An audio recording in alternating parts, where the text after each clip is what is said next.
अगर आप भी लेना चाहते हैं देश दुनिया की तमाम जानकारी तो आज ही सब्सक्राइब करें हमारे चैनल को। साथ ही नीचे दिए बेल आइकन को जरूर दबाएं ताकि हर अपडेट आप तक पहुंच सके।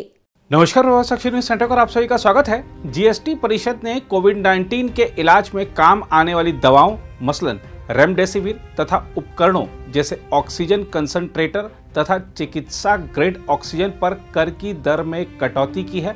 हालांकि कोविड-19 के टीके पर कर की दर को 5% पर ही कायम रखा गया है। जीएसटी परिषद ने टोसिलीजुमैब और ब्लैक फंगस के इलाज में काम आने वाली दवा एम्फोटेरिसिन पर कर को समाप्त करने का फैसला किया है। अभी इन पर 5% कर लगता था। रेमडेसिविर और हेपारिन पर जीएसटी की दर 12 से घटाकर 5% की गई है। वित्त मंत्री निर्मला सीतारमण ने शनिवार को कहा कि चिकित्सा grade oxygen, oxygen concentrator, ventilator, VIP-AP मशीनों तथा एचएफएनसी उपकरणों पर भी कर की दर को 12 से घटाकर 5% कर दिया गया है। कोविड जांच किट पर अब 5% कर देय होगा। अभी तक इस पर 12% कर लगता था। इसके साथ ही पल्स ऑक्सीमीटर, हैंड सैनिटाइजर, तापमान जांच उपकरणों और एम्बुलेंस पर भी कर की दर को घटाकर 5% किया गया है। उधर बढ़ती महंगाई की बात करें तो कच्चे तेल के वैश्विक बाजार में तेजी के बीच सरकारी पेट्रोलियम मार्केटिंग कंपनियों ने शनिवार को पेट्रोल के भाव में प्रति लीटर 27 पैसे और डीजल में 23 पैसे की वृद्धि की। देखा जाए तो गत 4 मई के बाद पेट्रोलियम उत्पादों के दामों में 23 बार वृद्धि की गई है, जिससे राजस्थान में डीजल 100 रुपये प्रति लीटर और कर्नाटक में पेट्रोल का भाव भी 100 रुपये प्रति लीटर पर पहुंच गया है। इसके साथ ही कर्नाटक ऐसा 7वां राज्य हो गया है जहां पेट्रोल का भाव 100 रुपये को छू गया है या उससे ऊपर पहुंच गया है। हम आपको बता दें कि विभिन्न राज्यों में वैट और स्थानीय करों की विभिन्नता के कारण पेट्रोलियम उत्पादों के स्थानीय भाव अलग अलग होते हैं। जैसे दिल्ली में पेट्रोल 96 रुपया 12 पैसे प्रति लीटर और डीजल का भाव 86 रुपये 98 पैसे प्रति लीटर पर पहुंच गया है। राजस्थान, मध्य प्रदेश, महाराष्ट्र, आंध्र प्रदेश, तेलंगाना और केंद्र शासित लद्दाख में पेट्रोल के खुदरा भाव पहले ही 100 रुपये या उससे भी ऊपर पहुंच गए थे। इस सूची में शनिवार को कर्नाटक भी जुड़ गया। कर्नाटक में बीदर, बेल्लारी, कप्पल, दावणगिरी, शिमोगा और चिकमंगलुरु में पेट्रोल 100 रुपये से ऊपर की दर से बिक रहा है। बेंगलुरु की बात करें तो पेट्रोल का भाव 99 रुपये 39 पैसे और डीजल 92 रुपये 27 पैसे प्रति लीटर पर बिक रहा है। राजस्थान के श्रीगंगानगर में पेट्रोल देश में सबसे ऊंची दर पर बिक रहा है। वहां पेट्रोल का भाव 107 रुपये 22 पैसे और डीजल 100 रुपये 5 पैसे के भाव पर मिल रहा है। वहीं प्रीमियम पेट्रोल की दर 110 रुपये 50 पैसे और प्रीमियम डीजल की दर 103 रुपये 72 पैसे प्रति लीटर पर पहुंच गई है। राजस्थान में वैट की दर सबसे ऊंची है। मुंबई में पेट्रोल और डीजल के भाव 102 रुपये 30 पैसे और 94 रुपये 39 पैसे प्रति लीटर डीजल बिक रहा है। उल्लेखनीय है कि वैश्विक बाजार में पिछले कुछ सप्ताह से कच्चे तेल का भाव फिर चढ़ने लगा है। बाजार को उम्मीद है कि कोविड-19 का टीकाकरण तेज होने से आर्थिक गतिविधियां तेज होंगी और मांग बढ़ेगी। उधर पंजाब की राजनीति की बात करें तो राज्य में 2022 में होने वाले विधानसभा चुनाव के मद्देनजर शिरोमणि अकाली दल, बादल और बहुजन समाज पार्टी ने शनिवार को गठबंधन किया। संवाददाता सम्मेलन में गठबंधन की घोषणा करते हुए शिरोमणि अकाली दल बादल के अध्यक्ष सुखबीर सिंह बादल ने इसे पंजाब की राजनीति में नया सवेरा बताया। बसपा महासचिव सतीश चंद्र मिश्रा की उपस्थिति में उन्होंने कहा, आज ऐतिहासिक दिन है, पंजाब की राजनीति की बड़ी घटना है। उन्होंने कहा कि अकाली दल और बसपा ने साथ मिलकर 2022 विधानसभा चुनाव लड़ने का निर्णय किया है और हम अन्य चुनाव भी साथ मिलकर लड़ेंगे। उन्होंने कहा कि मायावती के नेतृत्व वाली बसपा पंजाब के 117 विधानसभा सीटों में से 20 पर चुनाव लड़ेगी। बाकी सीटें शिरोमणि अकाली दल के हिस्से में आएंगी। बसपा के हिस्से में जालंधर का करतारपुर साहिब, जालंधर पश्चिम, जालंधर उत्तर, फगवाड़ा, होशियारपुर सदर, दासुया, रूपनगर जिले में चमकौर साहिब, पठानकोट जिले में बस्सी पठाना, सुजानपुर, अमृतसर उत्तर और अमृतसर मध्य आदि सीटें आई हैं। इससे पहले शिरोमणि अकाली दल बादल का भाजपा के साथ गठबंधन था, लेकिन पिछले साल केंद्र द्वारा पारित 3 कृषि कानूनों को लेकर बादल के नेतृत्व वाली पार्टी ने एनडीए का साथ छोड़ दिया। अकाली दल के साथ गठबंधन में भाजपा 23 सीटों पर चुनाव लड़ा करती थी। उधर इस गठबंधन के अवसर पर सतीश चंद्र मिश्रा ने दावा किया कि अब अकाली और बसपा का गठबंधन कभी नहीं टूटेगा। आज बहुजन समाज पार्टी, जो कि एक नेशनल पार्टी है, उसका गठबंधन पंजाब की सबसे मजबूत पार्टी अकाली दल, श्रोमणी अकाली दल के साथ में हो रहा है और हो गया है।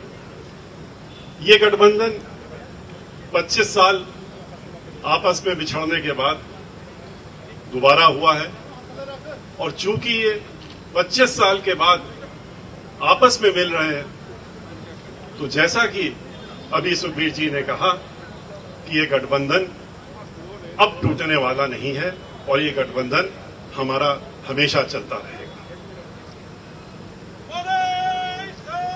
बहुजन समाज पार्टी का हर कार्यकर्ता इस गठबंधन का तहे दिल से स्वागत कर रहा है। दूसरी ओर दिल्ली के मुख्यमंत्री अरविंद केजरीवाल ने शनिवार को आगाह किया कि कोरोना वायरस महामारी की तीसरी लहर आने की आशंका प्रबल है और उनकी सरकार इससे निपटने के लिए युद्ध स्तर पर तैयारियां कर रही है। उन्होंने कहा कि कोविड-19 की तीसरी लहर पर ब्रिटेन से संकेत मिल रहे हैं। 45% तक टीकाकरण के बावजूद वहां मामले बढ़ रहे हैं, इसलिए हम हाथ पर हाथ धरे नहीं बैठे रह सकते। ये जो सेकेंड वेव थी, देश के लिए सेकेंड वेव थी, हमारे दिल्ली के लिए तो ये चौथी वेव थी।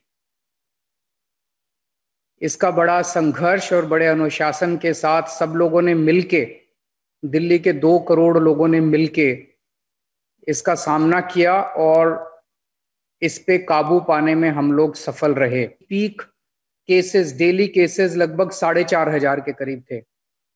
जो दूसरी वेव सितंबर में आई थी पिछले साल, उसमें लगभग 6,000 के करीब केस थे। जो तीसरी वेव आई थी उसमें 8,500 डेली पीक थी और ये जो चौथी वेव आई थी इसमें 8,500 से एकदम से 28,000 केसेस डेली आ रहे थे।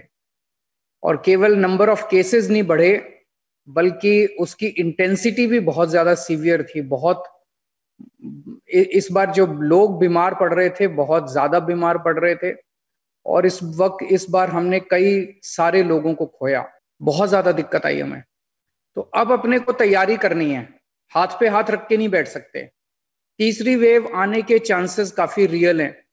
जब तीसरी वेव आएगी तो हम ये नहीं कह सकते कि हम बीच में हमने कुछ नहीं किया।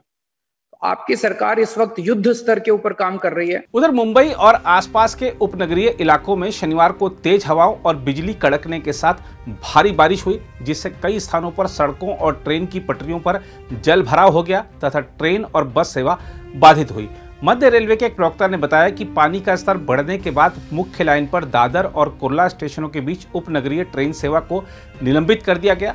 वहीं बेस्ट के एक अधिकारी ने कहा कि कुछ स्थानों पर जल जमाव के कारण कई बसों को रास्ता बदलने पर मजबूर होना पड़ा।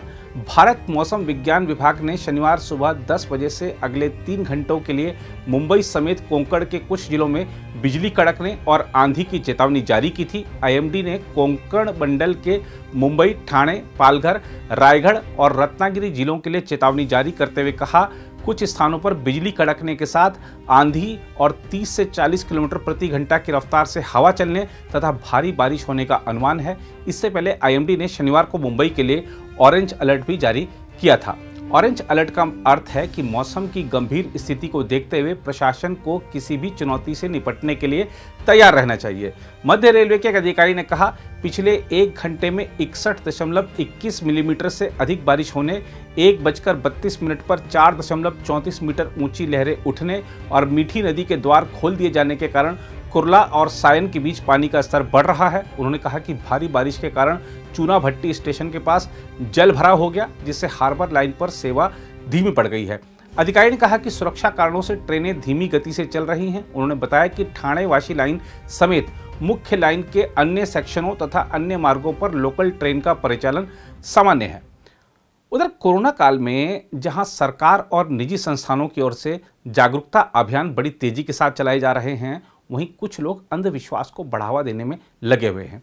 आइए आपको उत्तर प्रदेश के प्रतापगढ़ लिए चलते हैं, जहां जूही शुक्लापुर के ग्रामीणों ने सामूहिक रूप से कोरोना माता मंदिर बनाने के लिए चंदा जुटाया। ग्रामीणों का मानना है कि मंदिर में पूजा करने से कोविड संक्रमण से बचा जा सकेगा।